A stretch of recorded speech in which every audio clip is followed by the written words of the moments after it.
The Bhagavad Gita Part 1. In the vast epic of the Mahabharata, amidst the chaos and noise of an impending war, lies a jewel of timeless wisdom called the Bhagavad Gita. It is a sacred discourse between a divine charioteer and a conflicted warrior, between Lord Krishna and Arjuna, on the battlefield of Kurukshetra. This dialogue is more than just a conversation about war. It is a spiritual guide, a philosophical text, and a manual for righteous living. The setting is dramatic. Two mighty armies stand face to face. The air is heavy with tension. Warriors of great valor are ready to sacrifice their lives.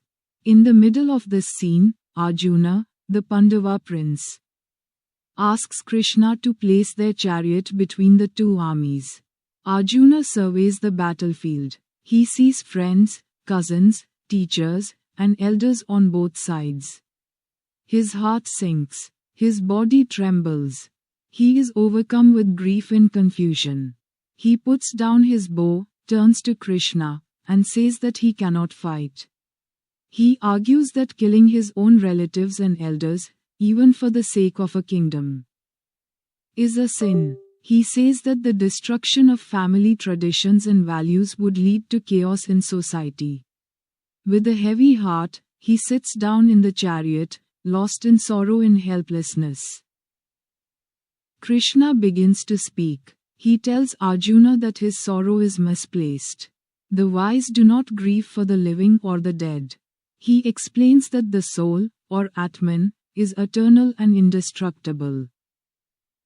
It is not born, nor does it die. The body may perish, but the soul remains unchanged. Just as one discards old clothes and wears new ones, the soul leaves one body and takes another. Therefore, Arjuna should not grieve for the body, which is temporary. Krishna emphasizes the importance of duty. As a kshatriya, or warrior, it is Arjuna's duty to fight for righteousness. To abandon this duty out of fear or attachment would be dishonorable. Krishna introduces the idea of selfless action. One should perform one's duties without attachment to the results. This is called karma yoga, the path of action.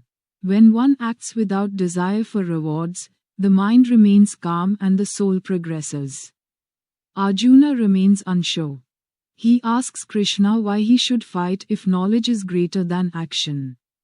Krishna responds by explaining the three paths to spiritual growth: the path of knowledge, the path of action, and the path of devotion.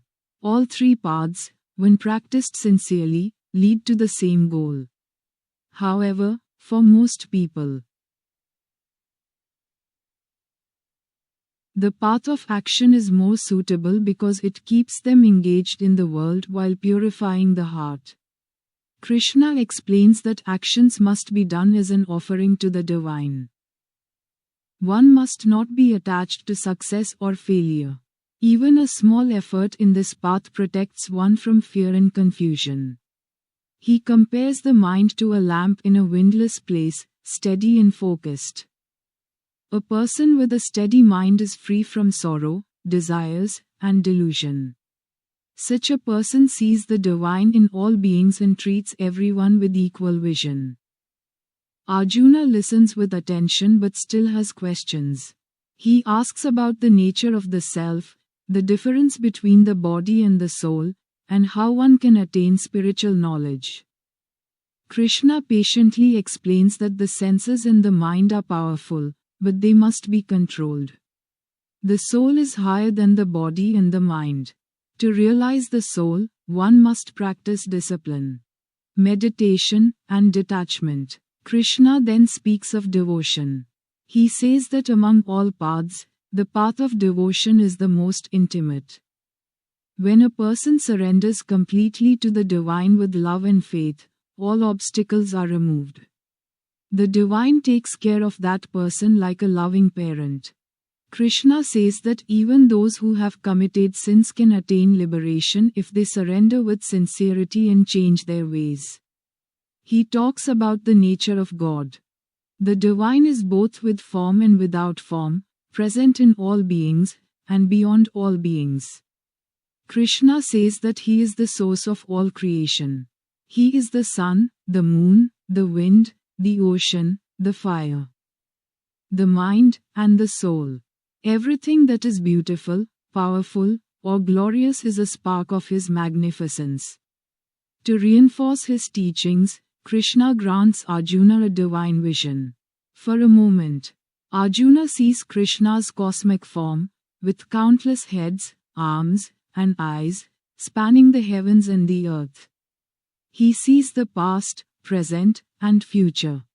He sees the destruction of the warriors before the war even begins. Arjuna trembles in awe and fear. He realizes that Krishna is not just a friend or guide, but the Supreme Being, the eternal force that governs the universe. Arjuna bows down and seeks forgiveness for having treated Krishna as a friend. He surrenders completely and asks Krishna to guide him. Krishna smiles and tells Arjuna to rise with courage. He reminds him that everyone is already under the influence of time and destiny. Arjuna is only an instrument in the hands of the divine.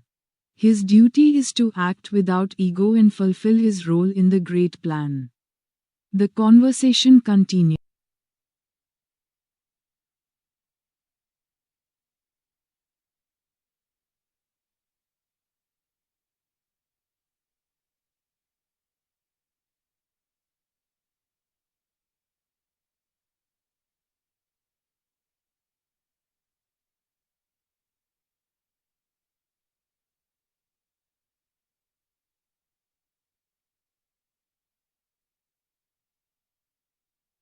With discussions on the three qualities or gunas, sattva, rajas, and tamas.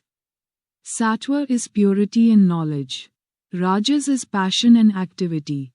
Tamas is darkness and ignorance.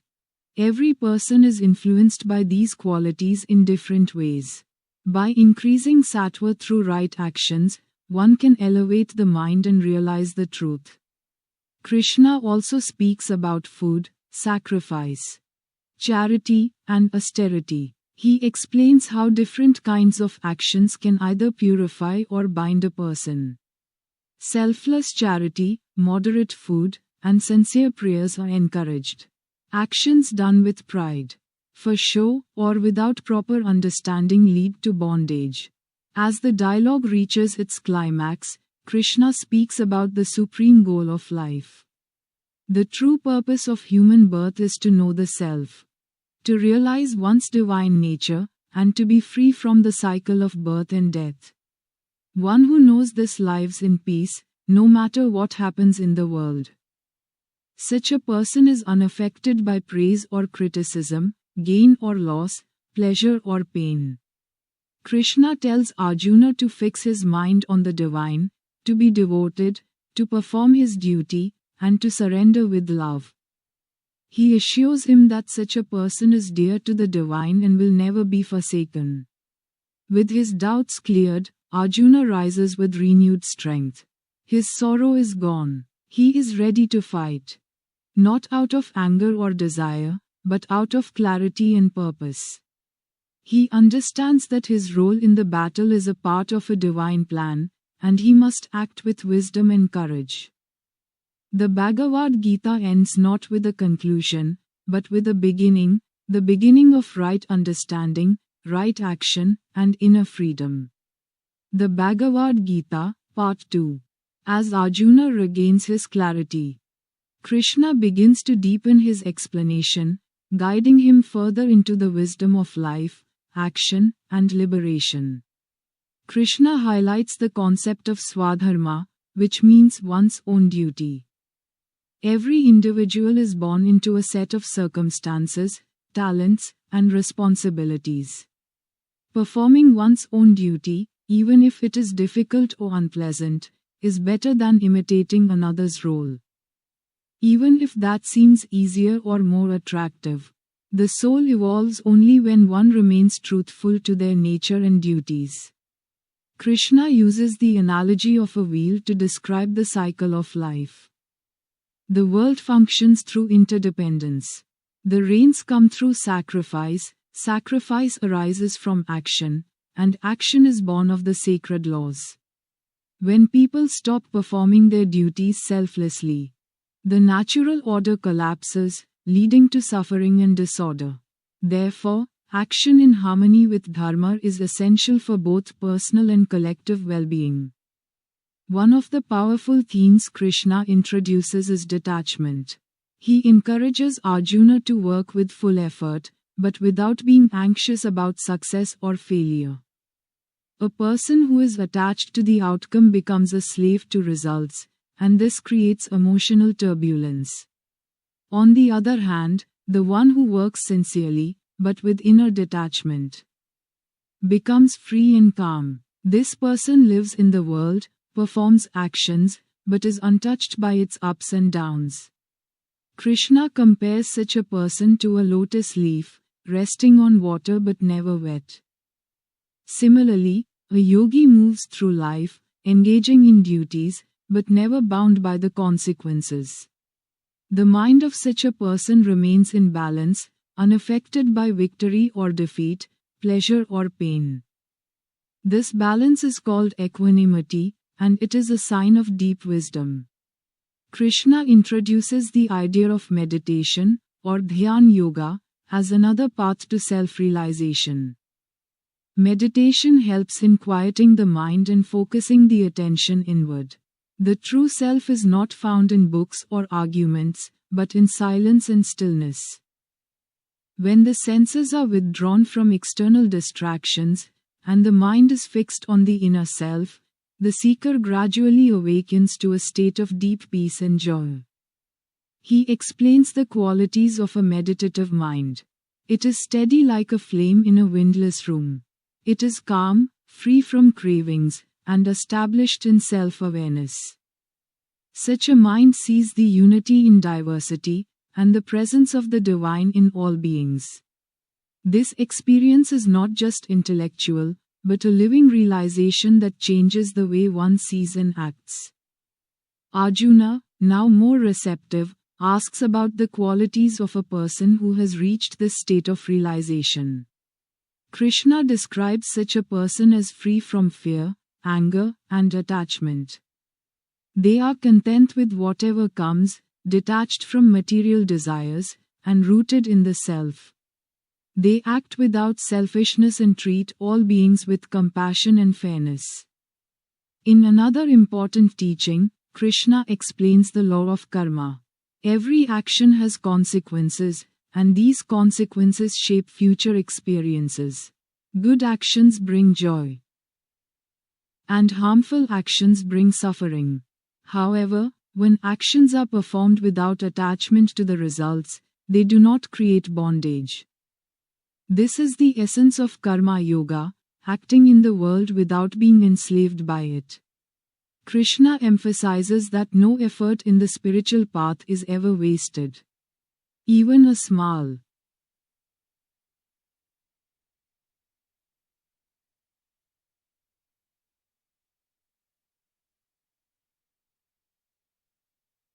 step taken with sincerity leads to progress. The soul carries the impressions of past efforts, and when the time is right, the journey continues. A person may take many lifetimes to reach realization, but every life adds to the growth. Eventually, the seeker is born in a family or environment that supports spiritual development and completes the journey.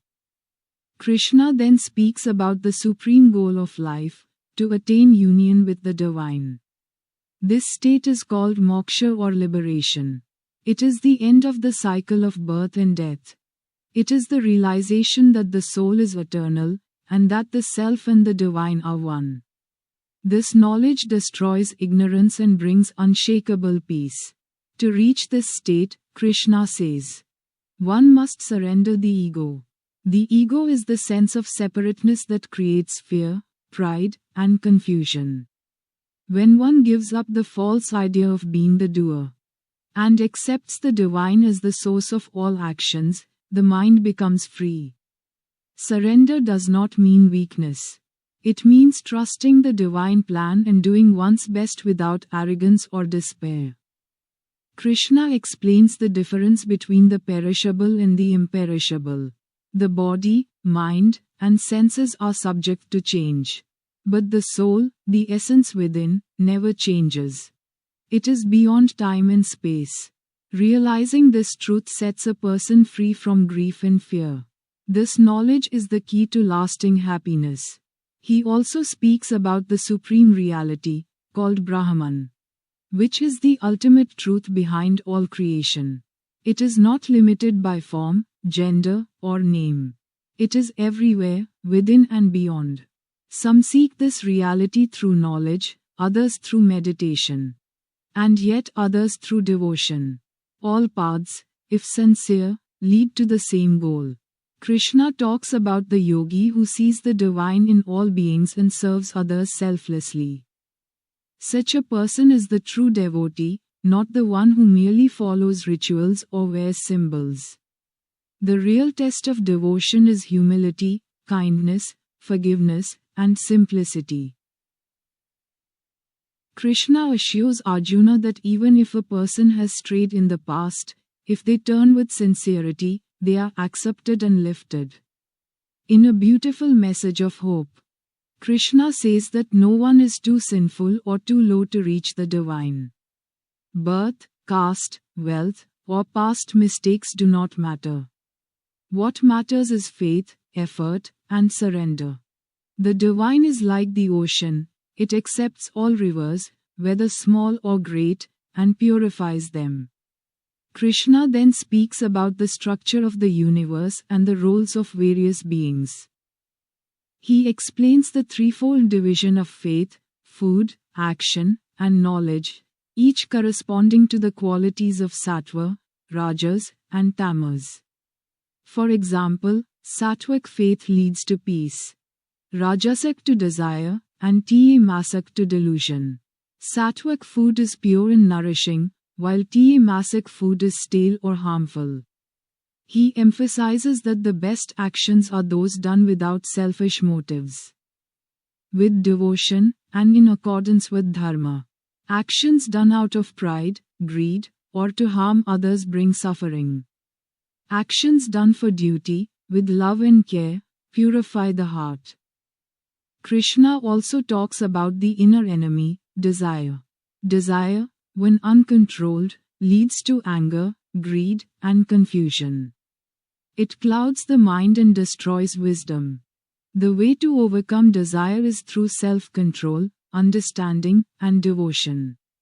When one shifts focus from worldly pleasure to spiritual joy, desire gradually loses its grip. As the dialogue comes to a close, Krishna gives his final teaching. He tells Arjuna to abandon all doubts and fears. He says that surrendering fully to the divine will bring freedom from all sins and sorrows. Krishna promises that those who remember him, love him, and serve others will never be forsaken.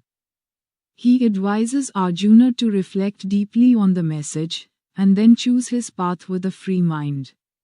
He reminds him that he is not forced, but guided. The choice is Arjuna's, and he must act with awareness. At last, Arjuna stands up. His eyes are clear, his heart is strong, and his mind is steady. He says that his delusion is gone and he is ready to act according to divine will. The dialogue ends with Sanjay, the narrator of the Mahabharata, describing this moment as the most sacred and inspiring in the entire epic. Part 3 of the Bhagavad Gita narrative. With Arjuna now awakened, Krishna delves deeper into the practical tools needed to live a spiritual life in the midst of the world. He reaffirms that knowledge alone is not enough. It must be transformed into living wisdom through action, devotion, and inner purity. The world is a field of experience, called the Kshetra. And the individual soul is the knower of this field, called the Kshetrajna. Understanding this distinction is key to rising above confusion. Krishna explains that all beings are born of the union of matter and spirit. Matter, or Prakriti, is the dynamic force of nature, while spirit, or Purusha, is the silent witness. Most people live in ignorance, identifying with the changing body and mind. But the wise see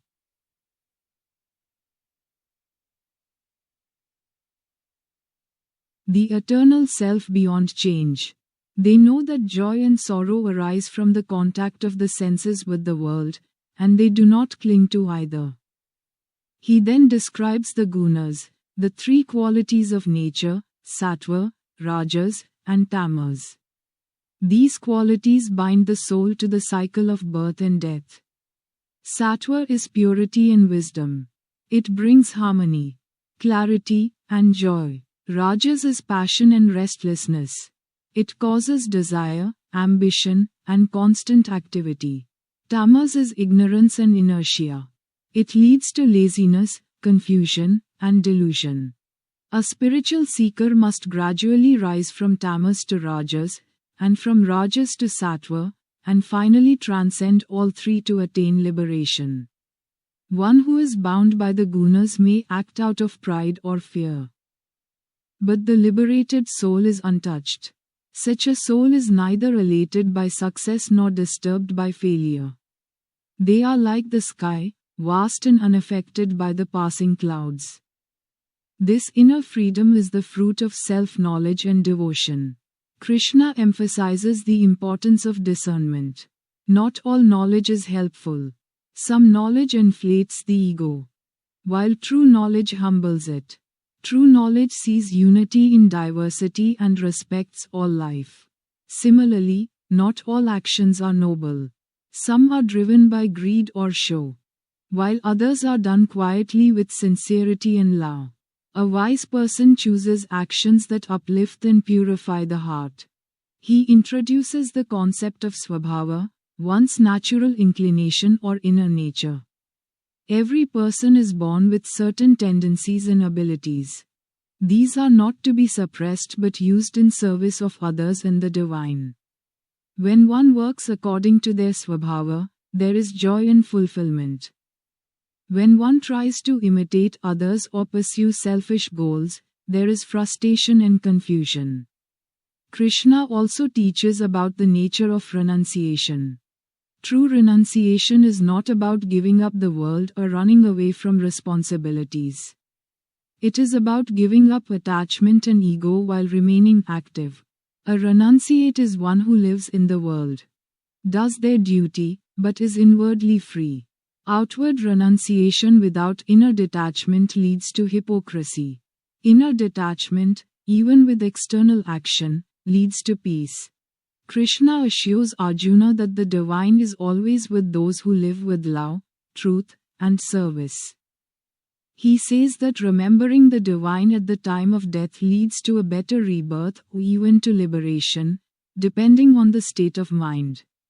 Therefore, cultivating divine remembrance throughout life is essential. Whatever one does, whether eating, working, or speaking, should be done as an offering. This transforms ordinary life into a sacred path. He explains how the divine manifests in the world. Though the Supreme is formless and beyond name, it takes forms to guide and uplift humanity. Whenever there is a decline in righteousness and an increase in evil, the divine takes birth to restore balance. These incarnations, or avatars, serve as reminders of truth and inspire people to walk the right path. Rama, Krishna, and others are such divine forms. Krishna also describes his universal form. In a profound vision, he grants Arjuna the divine sight to witness his cosmic form, a form so vast and dazzling that it includes all worlds, gods, beings, and times. Arjuna sees creation and destruction happening simultaneously within Krishna. He sees infinite arms, faces, and forms radiating with power. This vision humbles him completely, and he bows down in reverence, overwhelmed by the majesty and mystery of the divine. After this grand vision, Krishna resumes his human form and gently tells Arjuna that devotion is the simplest and most powerful path. He says that even if a person lacks knowledge or discipline, if they love the divine with all their heart, they will surely reach the goal. Faith, humility, sincerity, and regular remembrance are the marks of a true devotee. Krishna goes on to clarify the distinction between the doer and the witness. The body acts, the senses perceive, and the mind thinks, but the true self remains the silent observer. The ego claims credit or blame, but the self is beyond both. When one realizes this, they are no longer affected by praise or blame, gain or loss. They live like a swan, serene and graceful, untouched by the mud of the world. As Arjuna listens deeply, Krishna summarizes his teachings. He says that whatever has been said must now be contemplated. The final teaching is simple. Give up all false identities and surrender to the divine. In doing so, one will be protected from all harm and guided toward freedom. Arjuna is moved beyond words. He says that his doubts are gone and that he will now act as a warrior with a pure heart and a steady mind. Sanjay, the narrator of the Mahabharata, concludes by praising the dialogue between Krishna and Arjuna.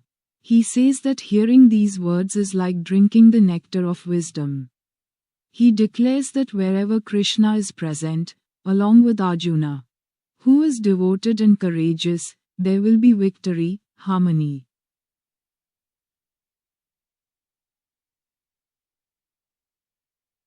and righteousness. The Bhagavad Gita Part 4. As the Gita draws to a close, the final verses offer deep reassurance and clarity. Krishna has shared the wisdom of Sankhya, which is the path of knowledge, and the path of Karma Yoga, the yoga of selfless action. He has explained Bhakti Yoga, the path of devotion, and even touched upon Raja Yoga, the discipline of mind and meditation. But above all, he emphasizes that all these paths are united in spirit. They are different ways to reach the same truth, suited for different types of seekers. Krishna says that even the most sinful person can become a saint if their heart is fixed in devotion. He urges Arjuna not to judge others by their past but to recognize the transformative power of divine love. The Gita is not just for scholars or sages, it is for anyone with a sincere heart. Even if one takes small steps in the right direction, there is no loss. Every good effort brings blessings in this life or the next.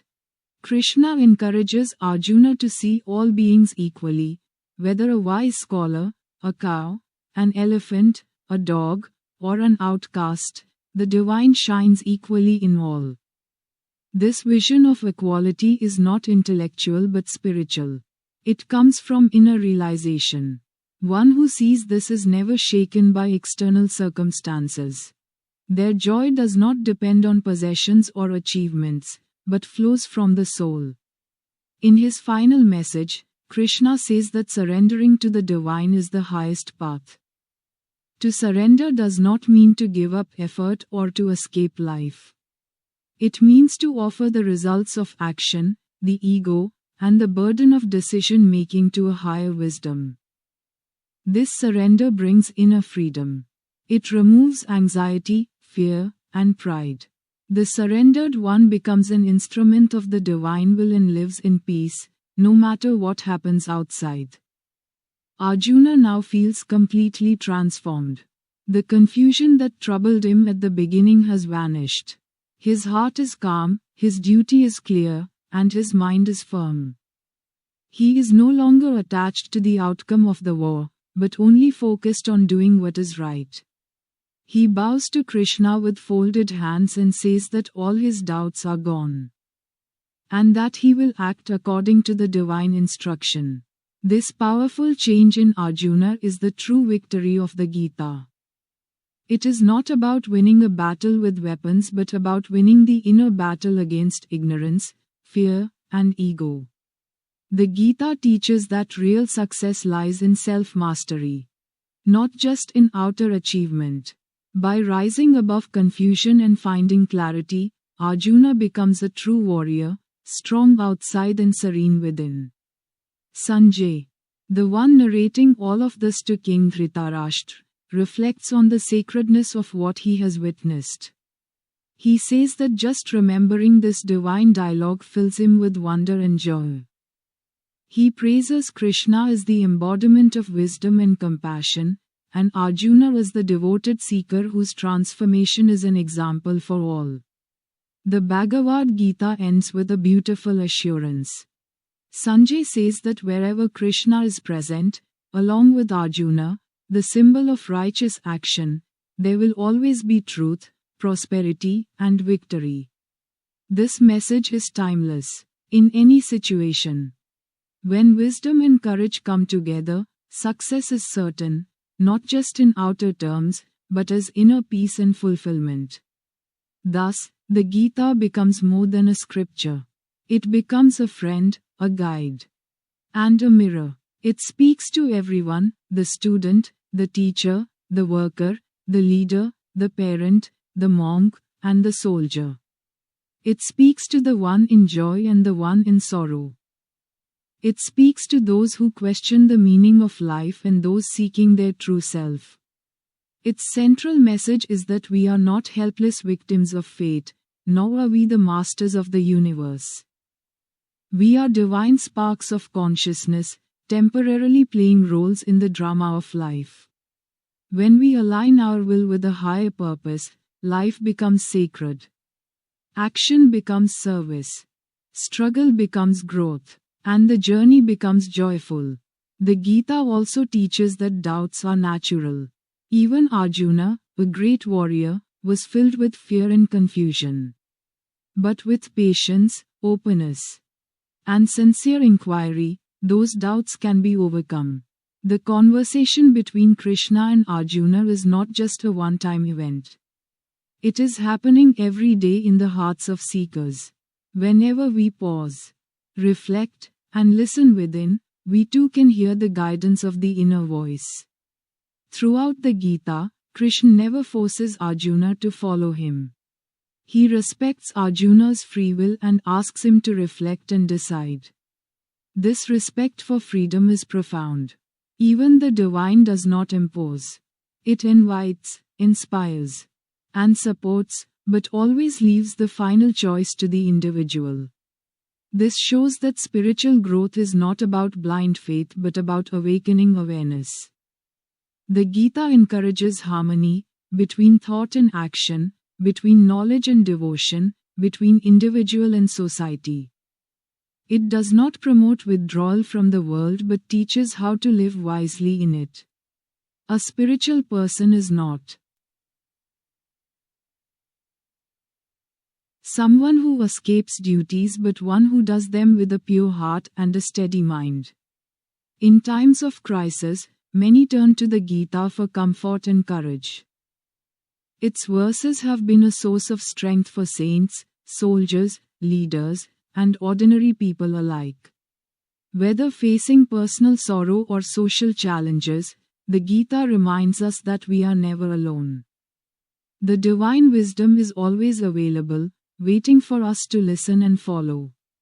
And so, as the chariot rolls forward into battle, Arjuna stands tall, not with anger or pride, but with clarity and calm. The warrior within him is now balanced by the sage. His hands may hold a bow, but his heart holds truth. With Krishna by his side, both as a friend and as the inner self, Arjuna is ready to fulfill his role, not as a victim of fate, but as a conscious participant in the divine play. The teachings of the Bhagavad Gita continue to shine across ages, cultures, and beliefs. They invite every reader to rise above fear, find their purpose, act with wisdom, and live with love. It does not promise an easy life, but it offers a meaningful one. In the end, it is not just about winning a war on the battlefield. It is about winning the inner war between clarity and confusion. between selfishness and service, between despair and hope. The Gita shows that with the right guidance, steady effort, and faith in the higher truth, anyone can rise to their highest potential. This timeless dialogue between Arjuna and Krishna remains one of the most profound conversations ever recorded. It is not only a spiritual manual but a personal companion. As each person reads it, it speaks in a new way, addressing the exact questions and challenges they are facing. In its heart lies the message that each of us is divine. Our true nature is eternal, beyond birth and death. The body may perish, but the soul remains untouched. Real freedom comes not by changing the world outside, but by transforming how we see, act, and respond. May the wisdom of the Gita light the path for all who seek truth, peace, and liberation.